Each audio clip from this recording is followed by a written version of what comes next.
We would like to welcome Drew Blasik and company here to the morning show, and this is a great opportunity for us to delve into faith in finance. Good morning, Drew. Hey, good morning. How's it going? Good. Good. Okay, so I know you've got prepared remarks, but we talked about this on the air, so I want to ask you very, very quickly. It seems that when difficult times are happening, the Dow goes up. Yesterday, it closed up record high. Like, what in the world? Are people? Is there a way to make money off people's grief, or? Man, I think it's just so many factors. It might look like that, but who knows? I really haven't paid too much attention to the news. Okay. It was kind of a last 2 days a gut punch. Like Yeah. what happened was pretty sad. But a couple things just kind of talk about was we still got the document. I could cover some things that were awesome about in 2018 if you want to look it up. But I was kind of thinking on my way here. Donuts.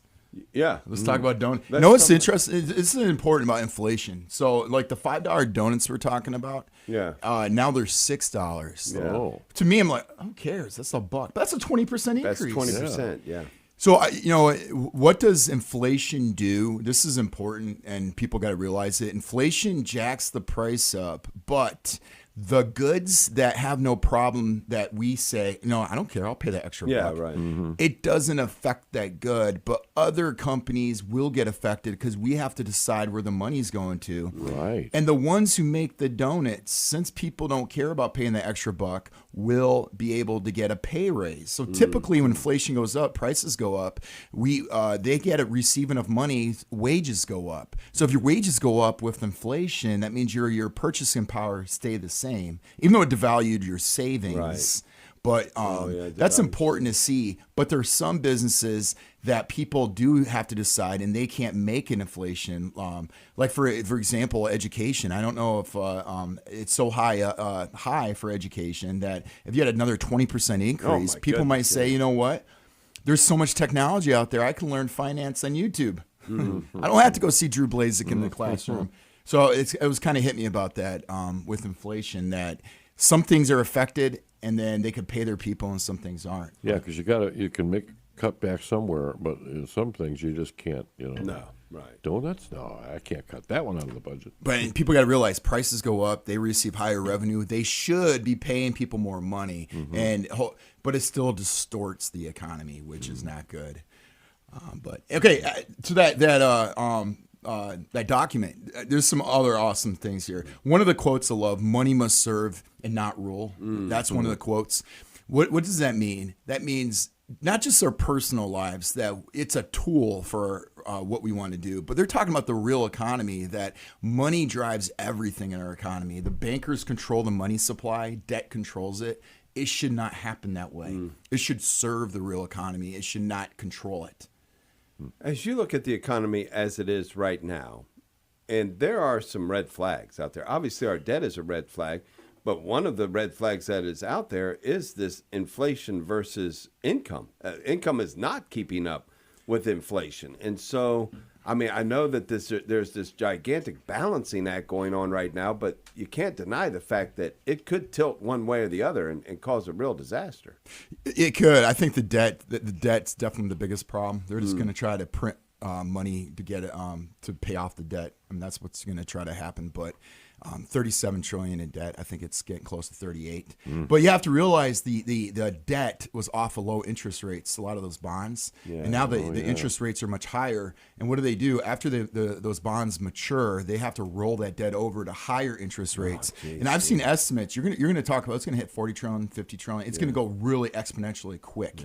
And we don't understand how quick it's going to get. And we can look at, the country that went into $50 trillion in debt as it's never happened before. I mean, we are literally in territory that has never been tested before. One data point you have to look at: what is the debt to debt to GDP? Yeah, right. The percentage of what we produce as a nation and how much debt we have, total debt, and I think it's 120 something percent. They said 100 was the dangerous point. Greece hit 120, I believe, at the time when they had a collapse.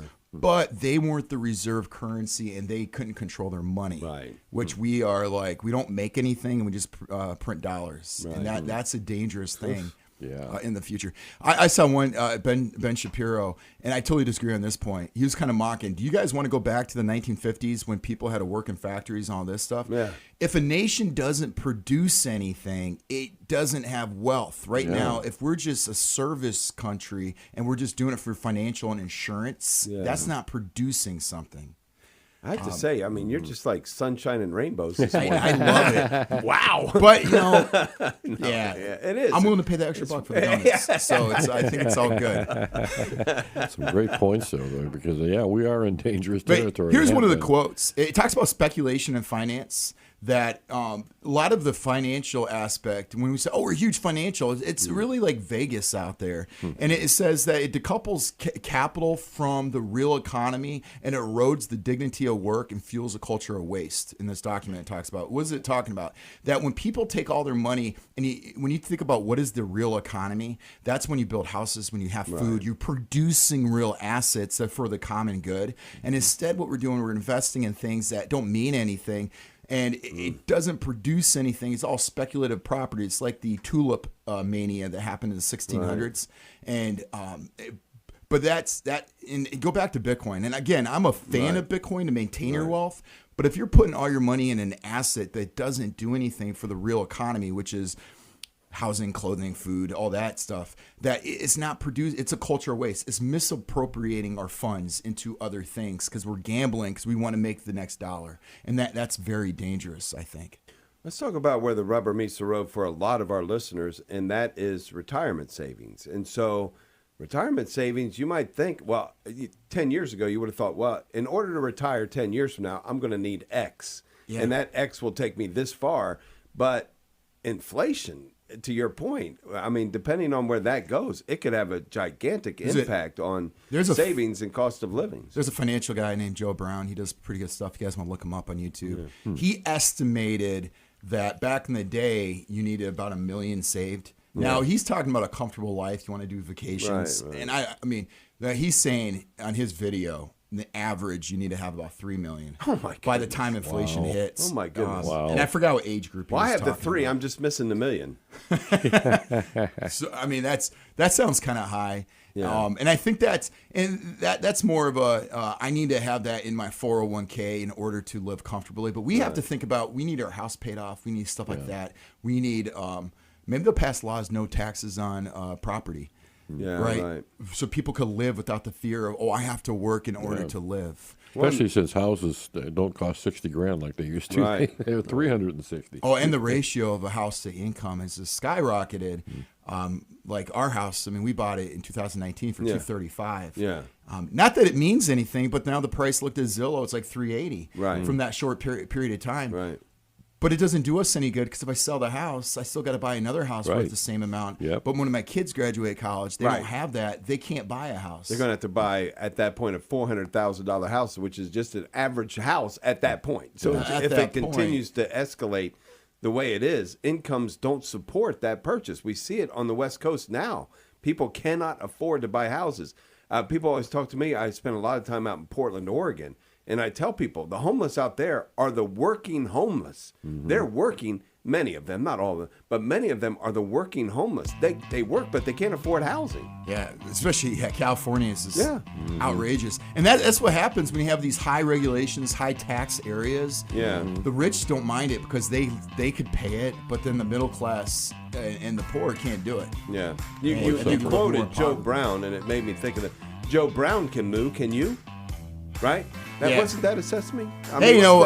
Toledo's a very low cost of living, so maybe we could promote, hey, let's move out to Toledo. And look, the national realtor magazines and all that are saying that about Toledo, that Toledo still has affordable housing. Get it while you can. But if they keep on saying that, well, it's going to go up. Don't say it out loud. My goodness, the city leaders. Wait until me and Dave buy up all the housing first. Oh yeah, there you go. through usurious efforts. I'll give you my $3. Professor of Finance Drew Blazek in studio once again for Faith and Finance. Joe Brown, thank you so much. Have a great day.